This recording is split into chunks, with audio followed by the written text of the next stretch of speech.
اعوذ باللہ من الشیطان الرجیم بسم اللہ الرحمن الرحیم۔ ناظرین السلام علیکم۔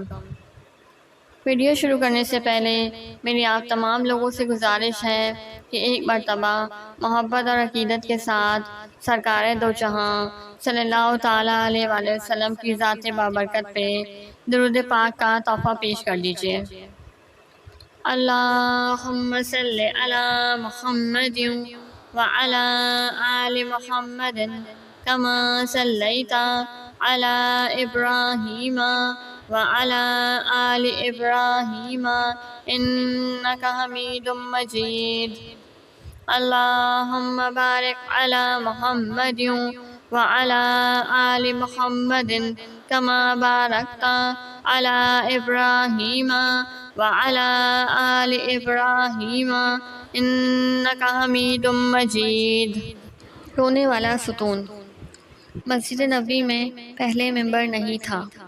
کھجور کے تنے کا ایک ستون تھا،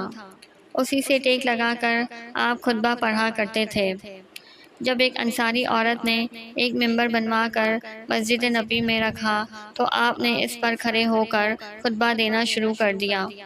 ناگہاں اس ستون سے بچوں کی طرح رونے کی آواز آنے لگی، اور بعض روایات میں آیا ہے کہ اونٹنیوں کی طرح بلبلانے کی آواز آئی، اور بے قرار ہو کر ستون زاروں قطار رونے لگا۔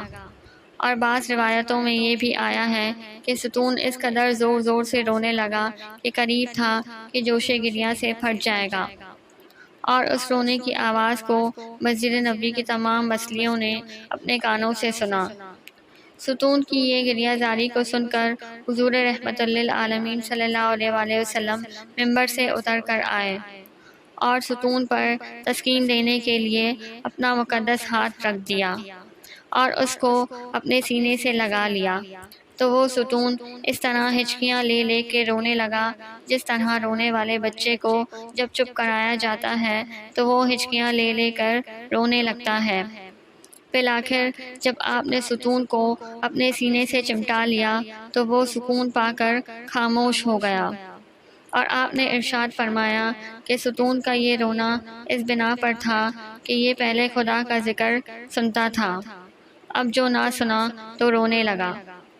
اور حضرت بریدہ رضی اللہ تعالیٰ عنہ کی حدیث میں یہ بھی وارد ہے کہ حضور اکرم صلی اللہ علیہ وآلہ وسلم نے اس ستون کو اپنے سینے سے لگا کر یہ فرمایا کہ اے ستون،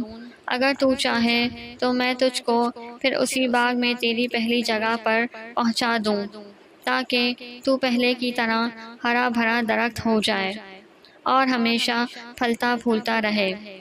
اور اگر تیری خواہش ہو تو میں تجھ کو باغ بہشت کا ایک درخت بنا دینے کے لیے خدا سے دعا کر دوں تاکہ جنت میں خدا کے اولیاء تیرا پھل کھاتے رہیں۔ یہ سن کر ستون نے اتنی بلند آواز سے جواب دیا کہ آس پاس کے لوگوں نے بھی سن لیا۔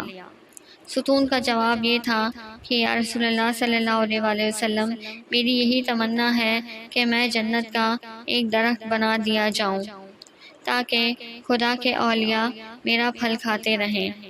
اور مجھے حیات جاویدانی مل جائے۔ حضور صلی اللہ علیہ وآلہ وسلم نے فرمایا کہ اے ستون، میں نے تیری اس آرزو کو منظور کر لیا۔ پھر آپ نے سامعین کو مخاطب کر کے فرمایا کہ اے لوگوں، دیکھو اس ستون نے دارالفنا کی زندگی کو ٹھکرا کر دارالبقا کی حیات کو اختیار کر لیا۔ ایک روایت میں یہ بھی آیا ہے کہ آپ صلی اللہ علیہ وآلہ وسلم نے ستون کو اپنے سینے سے لگا کر ارشاد فرمایا کہ مجھے اس ذات کی قسم جس کے قبضہ قدرت میں میری جان ہے کہ اگر میں اس ستون کو اپنے سینے سے نہ چمٹاتا تو یہ قیامت تک روتا ہی رہتا۔ اس ستون کے بارے میں ایک روایت ہے کہ آپ صلی اللہ علیہ وآلہ وسلم نے اس کو اپنے ممبر کے نیچے دفن فرما دیا، اور ایک روایت میں آیا ہے کہ آپ نے اس کو مسجد نبوی کی چھت میں لگا دیا۔ ان دونوں روایتوں میں شارحین حدیث نے اس طرح ترتیب دی ہے کہ پہلے حضور صلی اللہ علیہ وآلہ وسلم نے اس کو دفن فرما دیا، پھر اس خیال سے کہ یہ لوگوں کے قدموں سے پامال ہوگا اس کو زمین سے نکال کر چھت میں لگا دیا۔ اس طرح زمین میں دفن کرنے اور چھت میں لگانے کی دونوں روایتیں دو وقتوں میں ہونے کے لحاظ سے درست ہیں۔ پھر حضور اقدس صلی اللہ علیہ وآلہ وسلم کے بعد جب تعمیر جدید کے لیے مسجد نبوی منہدم کی گئی اور یہ ستون چھت سے نکالا گیا تو اس کو مشہور صحابی حضرت ابی بن کعب رضی اللہ تعالیٰ عنہ نے ایک مقدس تبرک سمجھ کر اٹھا لیا اور اس کو اپنے پاس رکھ لیا، یہاں تک کہ یہ بالکل ہی پرانا ہو کر چور چور ہو گیا۔ اس ستون کو دفن کرنے کے بارے میں علامہ زرقانی رحمۃ اللہ علیہ نے یہ نکتہ تحریر فرمایا ہے کہ اگرچہ یہ خشک لکڑی کا ایک ستون تھا مگر یہ درجات و مراتب میں ایک مرد مومن کے مثل قرار دیا گیا، کیونکہ یہ حضور صلی اللہ علیہ وآلہ وسلم کے عشق و محبت میں رویا تھا اور رسول اللہ صلی اللہ علیہ وآلہ وسلم کے ساتھ عشق و محبت کا برتاؤ یہ ایمان والوں ہی کا خاصہ ہے۔ سبحان اللہ، وآخر دعوانا ان الحمد للہ رب العالمین۔